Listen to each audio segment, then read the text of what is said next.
नमस्कार। प्रादेशिक समाचार के साथ मैं मुग्धा तिवारी। पहले मुख्य समाचार।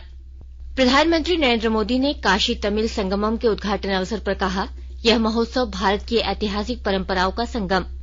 राज्य भर में बिना नक्शे के बने अनधिकृत निर्माण को नियमित करने के प्रारूप को मुख्यमंत्री हेमंत सोरेन ने दी मंजूरी। संसद का शीतकालीन सत्र 7 दिसंबर से होगा शुरू। सत्र के दौरान 23 दिनों में होंगी 17 बैठकें। और दुनिया भर में फुटबॉल के सबसे बड़े आयोजन फीफा विश्व कप का आज कतर की राजधानी दोहा में होगा रंगारंग शुभारंभ। और अब समाचार विस्तार से। प्रधानमंत्री नरेंद्र मोदी ने कल वाराणसी में महीने भर चलने वाले काशी तमिल संगमम का उद्घाटन किया। प्रधानमंत्री ने लोगों से भाषा के आधार पर भेदभाव दूर करने और भावात्मक एकता सुदृढ़ करने का आह्वान किया। उन्होंने कहा कि भारत का इतिहास समायोजन का रहा है। उन्होंने कहा कि भारत देश नदियों, स्थानों, संस्कृति और दर्शन के समायोजन के लिए जाना जाता है और काशी तमिल संगमम इसी परंपरा को आगे बढ़ाता है। प्रधानमंत्री ने कहा कि यह समारोह ऐसे अवसर पर आयोजित किया जा रहा है जब राष्ट्र आजादी का अमृत महोत्सव मना रहा है। उन्होंने कहा कि यह कार्यक्रम राष्ट्रीय एकीकरण का मंच बनेगा। पंचप्रण की चर्चा करते हुए प्रधानमंत्री ने कहा कि समृद्ध धरोहर वाले राष्ट्र को अपनी विरासत पर गर्व होना चाहिए। उन्होंने कहा कि तमिल जैसी विश्व की प्राचीनतम भाषाओं का केंद्र होने के बावजूद इस भाषा के पर्याप्त सम्मान का अभाव रहा है। संगमम का उद्देश्य देश के 2 सर्वाधिक महत्वपूर्ण और प्राचीन अध्ययन केंद्रों तमिलनाडु और काशी के बीच सदियों पुराने संबंधों को पुनर्जीवित करना है।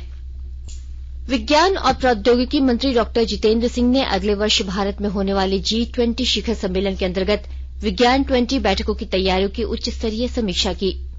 विज्ञान 20 शिखर सम्मेलन 21 और 22 जुलाई 2023 को कोयम्बटूर में होगा। शिखर सम्मेलन का विषय है नवाचार और सतत विकास के लिए विज्ञान। देश में उचित दर की दुकानों की वित्तीय स्थिति में सुधार के लिए राज्य और केंद्र शासित प्रदेश अतिरिक्त राजस्व धाराओं का पता लगाएंगे। नई दिल्ली में एक सम्मेलन में खाद्य और सार्वजनिक वितरण सचिव संजीव चोपड़ा ने राज्यों और केंद्र शासित प्रदेशों के खाद्य सचिवों के साथ बैठक में बताया कि केंद्र 2023-24 तक सभी सरकारी कार्यक्रमों में पौष्टिकता संवर्धित चावल के वितरण का लक्ष्य लेकर चल रहा है। राज्यों और केंद्र शासित प्रदेशों को निर्धारित समय सीमा के अनुसार पौष्टिकता संवर्धित चावल की खरीद, आपूर्ति और वितरण सुनिश्चित करने के लिए कहा गया है। श्री संजीव चोपड़ा ने एक राष्ट्र एक राशन कार्ड योजना के अंतर्गत प्रवासियों को अनाज की आपूर्ति सुनिश्चित करने के राज्यों के प्रयासों की सराहना की। सम्मेलन में विभिन्न योजनाओं के महत्वपूर्ण विषयों पर विस्तार से चर्चा की गई। संसद का शीतकालीन सत्र 7 दिसंबर से शुरू होगा और 29 दिसंबर तक चलेगा। सत्र के दौरान 23 दिनों में 17 बैठकें होंगी।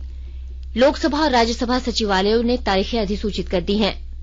संसदीय कार्य मंत्री प्रहलाद जोशी ने आशा प्रकट की है कि सत्र के दौरान विधायी कार्य और अन्य मदों पर रचनात्मक बहस होगी। राज्य भर में बिना नक्शे के बने अनधिकृत निर्माण को नियमित करने के प्रारूप को मुख्यमंत्री हेमंत सोरेन ने मंजूरी दे दी है। इसके मुताबिक 31 दिसंबर 2019 के पूर्व निर्मित आवासीय और गैर आवासीय भवनों का नियमितीकरण किया जाएगा।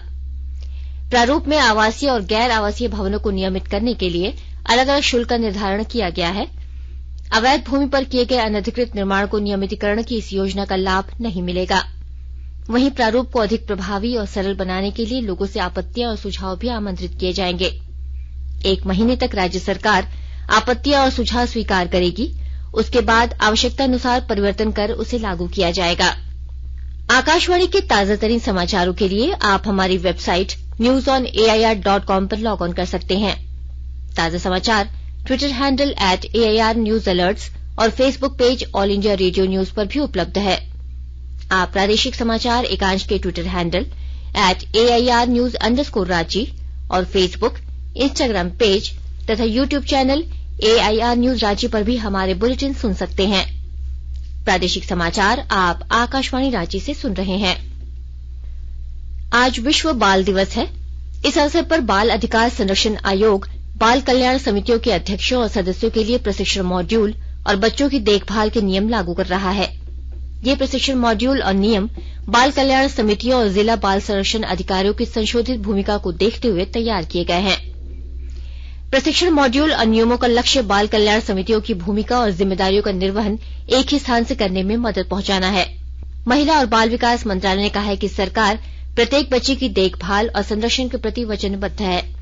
नगर परिषद रामगढ़ द्वारा स्वच्छ भारत मिशन अंतर्गत कल स्वच्छ सर्वेक्षण 2023 के तहत नगर परिषद कार्यालय में कलाकृति निर्माण का कार्यक्रम आयोजित किया गया, जिसमें विभिन्न विद्यालय के छात्रों द्वारा विभिन्न प्रकार की कलाकृति सजावट का प्रदर्शन किया गया।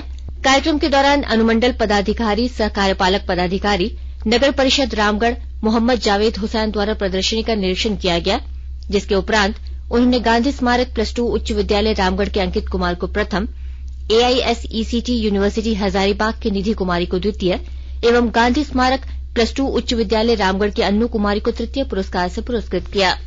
जमशेदपुर में ठोस कचरा के प्रबंधन के लिए टाटा स्टील 330 करोड़ रुपए खर्च करेगी। विस्तृत ब्यौरा दे रहे हैं हमारे जमशेदपुर संवाददाता। टाटा स्टील बोर्ड ने योजना को मंजूरी दे दी है। इस पर जल्द काम शुरू होगा। कंपनी की ओर से कराए गए सर्वे के अनुसार शहर में वर्ष 2025 तक प्रतिदिन 450 टन कचरा निकलेगा। अनुमान है कि वर्तमान में टाटा स्टील जिस एरिया में सफाई का काम करती है वहां प्रतिदिन 320 टन कचरा निकलने लगेगा, जबकि अभी रोजाना 264 टन कचरा निकलता है। वहीं गैर टाटा एरिया में प्रतिदिन 110 टन कचरा निकलता है, जो 2025 तक बढ़कर प्रतिदिन 130 टन हो जाएगा। इसके तहत साइंटिफिक तरीके से लैंडफिल, गैर टाटा एरिया यानी 86 बस्तियों में सफाई, कचरों के निस्तारण की व्यवस्था और पुराने कचरों के निस्तारण के लिए पहली बायो माइनिंग शुरू की जाएगी। राजेश कुमार लालदास, आकाशवाणी समाचार, जमशेदपुर।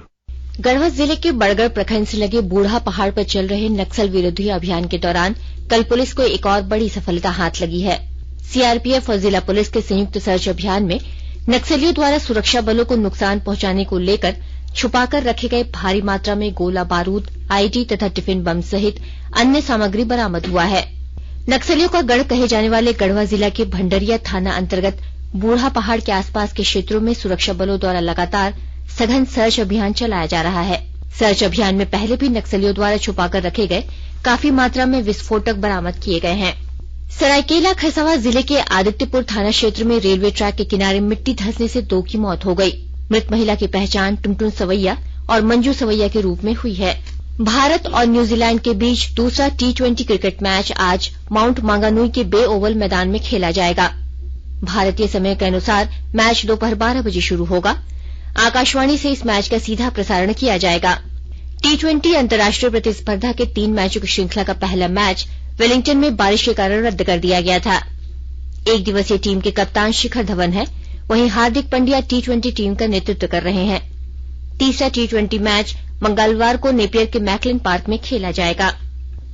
दुनिया भर में फुटबॉल के सबसे बड़े आयोजन फीफा विश्व कप का आज कतर की राजधानी दोहा में रंगारंग शुभारंभ होगा। अल खोर के अल बयात स्टेडियम में भारतीय समयानुसार शाम 7:30 बजे उद्घाटन समारोह आयोजित किया जाएगा। कतर के सभी 8 स्टेडियमों में कुल 64 मैच खेले जाएंगे। उद्घाटन समारोह में दक्षिण कोरियाई boy band BTS Jungkook dreamers की प्रस्तुति देंगे। वहीं अन्य कलाकारों में ब्लैक आइड पीस, रोबी विलियम्स और नोरा फतेही शामिल होंगी। भारतीय समयानुसार रात 9:30 बजे उद्घाटन मैच में मेजबान देश का मुकाबला इक्वाडोर के साथ होगा। और अब अखबारों की सुर्खियां। राज्य से प्रकाशित होने वाले लगभग सभी प्रमुख अखबारों ने आज से शुरू होने वाले विश्व कप फुटबॉल की खबर को प्रमुखता से प्रकाशित किया है। प्रभात खबर ने लिखा है, आज चढ़ेगा फुटबॉल फीवर, कतर और इक्वाडोर मैच के साथ होगा फुटबॉल के सबसे बड़े महाकुंभ का आगाज, पहला मैच रात 9:30 बजे। दैनिक भास्कर की सुर्खी है, 31 दिसंबर 2019 के पूर्व बने 8 लाख भवन वैध होंगे, 50 से 150 रुपए वर्ग मीटर लगेगा शुल्क।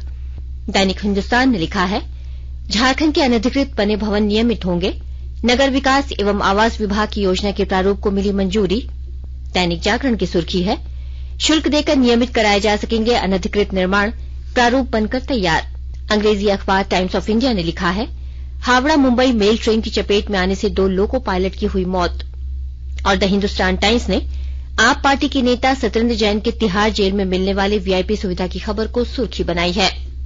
अंत में मुख्य समाचार एक बार फिर। प्रधानमंत्री नरेंद्र मोदी ने काशी तमिल संगमम के उद्घाटन अवसर पर कहा, यह महोत्सव भारत की ऐतिहासिक परंपराओं का संगम। राज्य भर में बिना नक्शे के बने अनधिकृत निर्माण को नियमित करने के प्रारूप को मुख्यमंत्री हेमंत सोरेन ने दी मंजूरी। संसद का शीतकालीन सत्र 7 दिसंबर से होगा शुरू। सत्र के दौरान 23 दिनों में होंगी 17 बैठकें। और दुनिया भर में फुटबॉल के सबसे बड़े आयोजन फीफा विश्व कप का आज कतर की राजधानी दोहा में होगा रंगारंग शुभारंभ। इसके साथ ही आकाशवाणी रांची से प्रादेशिक समाचार का ये बुलेटिन समाप्त हुआ। नमस्कार।